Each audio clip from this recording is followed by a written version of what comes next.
நண்பர்களே, யாரெல்லாம் தேசத்தை பல ஆண்டுகளா ஆட்சி செஞ்சு வந்தாங்களோ அவங்களுக்கு ரெண்டு விஷயங்கள் மேல நாட்டம் இருந்துச்சு. பங்கு தருவது, பங்கு அடிப்பது.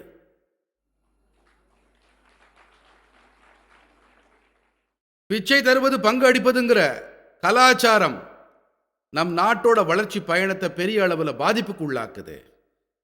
இந்த அணுகுமுறையால பெரிய அளவில் யார் பாதிக்கப்பட்டாங்க தெரியுமா? நம்ம வீரர்களும் நம்முடைய விவசாயிகளும். நான் முதல்ல பாதுகாப்புத்துறை பத்தி முதல்ல பேசுறேன்.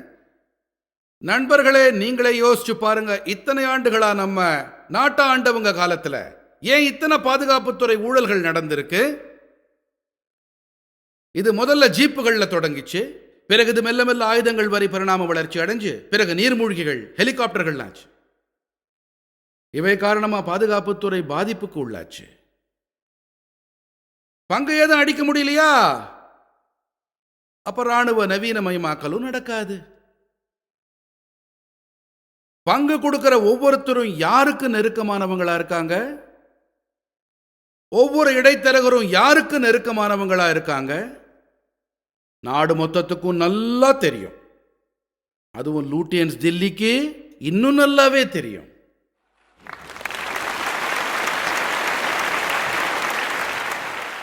நண்பர்களே, இது எல்லாருக்கும் தெரிஞ்ச ரகசியம்தான். அதாவது நம்ம ராணுவத்துக்கு மிக அத்தியாவசிய தேவையான ஒண்ணுன்னா அவை தோட்டா துளைக்காத அங்கிகள். 2009 நம்ம ராணுவம் ஒரு வரைவை, ஒரு விண்ணப்பத்தை 1,86,000 புல்லட் ப்ரூஃப் ஜாக்கெட்டுகள் தேவைன்னாங்க. இது 2009. உங்களுக்கு நான் சொல்ற விஷயம் அவமானமா இருக்கலாம். ஒரு ஜாக்கெட் கூட, நான் மறுபடியும் சொல்றேன், ஒரு புல்லட் ப்ரூஃப் ஜாக்கெட் கூட 2009 இருந்து 14 வரைக்கும் பெறப்படவே இல்லை. எங்க ஆட்சி காலத்துல நாங்க 2,30,000 குண்டு துளைக்காத அங்கிகளை வாங்கியிருக்கோம். எங்க ஆட்சி காலத்துல அதிகாரம் செலுத்தப்படுற மையங்கள்ல எங்கேயும் இடைத்தரகர்களுக்கு இடமில்லாம போச்சு. ஏன்னு சொன்னா அவங்களுக்கு தெரியும், முந்தைய அரசாங்கத்தை போல இல்லாம இந்த அரசாங்கம் ஊழலை ஒருபோதும் சகிச்சுக்காதுன்னு புரிஞ்சுக்கிட்டாங்க. இப்ப நான் பங்களிக்கிறத பத்தி பேசுறேன். அதிகாரத்தில் இருக்கிறவங்களுக்கு பிச்சை போடுறது ரொம்ப பிடிக்கும். இவங்க கொடுக்கிற சில்லறை காசால ஏழைகளுக்கு எந்த அதிகார பங்களிப்பும் ஏற்படலை. இவங்க ஏன் சில்லறை தந்தாங்கன்னா, ஏழைகள் ஏழைகளாகவே இருக்கணும், என்னைக்கும் அரசியல்வாதிகளுக்கு அடிமைகளாகவே இருக்கணுங்கிறதுக்காகத்தான். இதுக்கான மிகச்சிறந்த எடுத்துக்காட்டுன்னா அது விவசாய கடன் தள்ளுபடி தான். எந்த ஒரு பொருளாதார நிபுணரோ கொள்கை வல்லுநரோ நம்ம விவசாயத்துறையில இருக்கிற சிக்கல்களுக்கு விவசாய கடன் ரத்து ஒரு தீர்வுன்னு சொல்ல மாட்டாங்க. இது ஒரு தற்காலிக ஒத்தடம்னு வேணா சொல்லலாம். 10 ஆண்டுகளுக்கு ஒரு முறை யூபிஏ ஆட்சி ஒரு விவசாய கடன் ரத்து திட்டத்தை கொண்டு வருவாங்க. தங்களோட மொத்த ஆட்சி காலத்திலையும் எதையுமே செய்யவே இல்லை. ஆனா கொட்டுவாயில விவசாய கடன் ரத்தை அளிப்பாங்க. அவங்க கடன் ரத்து திட்டத்தில் உருப்படியா எதுவுமே கிடையாது. இதனால ஆதாயம் 50% குறைவான அளவு விவசாயிகளுக்கு மட்டும்தான். இருந்தாலும் அவங்க தேர்தல்களை எதிர்கொள்ள விவசாய கடன் ரத்தை பயன்படுத்துவாங்க. நாங்க வேற வகையான அணுகுமுறையை கையாண்டிருக்கோம். பிரதம மந்திரி விவசாயிகள் நிதி உதவி திட்டம். இது விவசாயிகள் நலன்களை முன்னிட்டு மேற்கொள்ளப்பட்டிருக்கும் முழுமையான திட்டம்.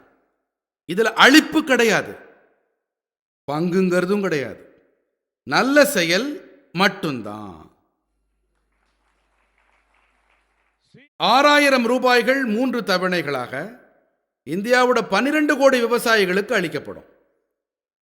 இந்த திட்டம் பிப்ரவரி மாதம் 1ஆம் தேதி அறிவிக்கப்பட்டுச்சு. இது பிப்ரவரி 24ஆம் தேதி அமல் செய்யப்பட்டுச்சு. 24 மணி நேரமும் எந்த இடைவெளியும் இல்லாம வேலை செஞ்சோம். இதை நாங்க 24 நாட்கள்ல அமல் செஞ்சோம். முன்னையெல்லாம் ஒரு முக்கியமான கேள்விக்கு பதிலை தேடுறதுக்கு தலையை பிச்சுக்கிட்டு இத்தனை நேரம் எடுத்துக்குவாங்க. குடும்பத்தோட எந்த உறுப்பினர் பேர்ல இந்த திட்டத்தை அழைக்கலாம்.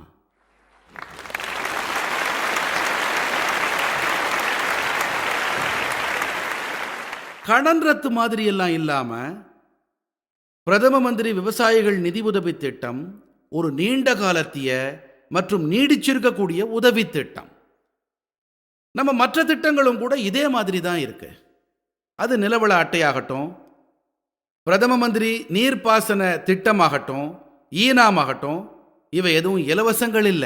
இவையெல்லாம் விவசாயிகளோட வருவாயை 2022ஆம் ஆண்டுக்குள்ளாக அதிகரிக்கிறதுக்கான நீண்டகால செயல்பாடுகள். விவசாயிகளுக்கு குறைஞ்சபட்ச ஆதரவு விலையை உயர்த்தி கொடுத்த வரலாற்று சிறப்பும் பெருமையும் என்டிஏ அரசையே சேரும். முந்தைய கால அரசு ஆட்சி செஞ்ச போது குறைஞ்சபட்ச ஆதரவு விலை அதிகரிப்பு வரைவு கிட்டத்தட்ட 7 ஆண்டுகளுக்கு கிடப்புல போடப்பட்டுச்சு. ஒரு பக்கம் அவங்க 10% கமிஷன் தொகையை முன்னிட்டு வேலை பார்த்தாங்க. ஆனா நாங்க 100% குறிக்கோளோட இருக்கோம். இப்படி ஒரு அரசாங்கம் பலமான குறிக்கோளோட பணியாற்றும் போது முழுமையான வளர்ச்சி முன்னேற்றம்ங்கிறது சாத்தியமாகுது.